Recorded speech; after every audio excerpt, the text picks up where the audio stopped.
আর একটা টাফ জিনিস প্রথম অবস্থায় খুবই অসুবিধা হবে ব্যাক হ্যান্ডে। এখান থেকে এই যে এটা ব্যাক হ্যান্ডে তোমাদের টানতে খুব অসুবিধা হবে। এটার জন্য একটু প্র্যাকটিস বেশি করে করতে হবে, না হলে সম্ভব না।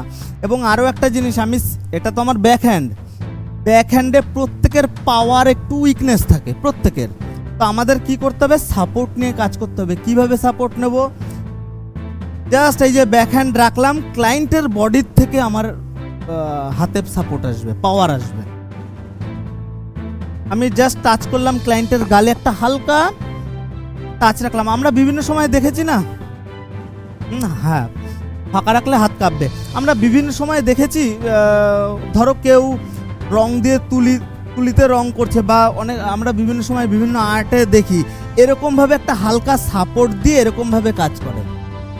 সিঙ্গেল এরকম রাখলে হাত কাঁপবে, কিন্তু অনেকে সাপোর্ট দিয়ে কাজ করে। সাপোর্ট দিলে কি হয়, হাতটা কাঁপে না। তো সেই রকমই ব্যাপারটা আমাদের এখানটায় যদি এরকম রাখি আমাদের হাত কাঁপবে, ম্যাক্সিমাম আমারও হয়তো কাঁপবে। তো আমরা যদি একটা হালকা সাপোর্ট নিয়ে নিই, দেন আমাদের হাত আর কাঁপবে না।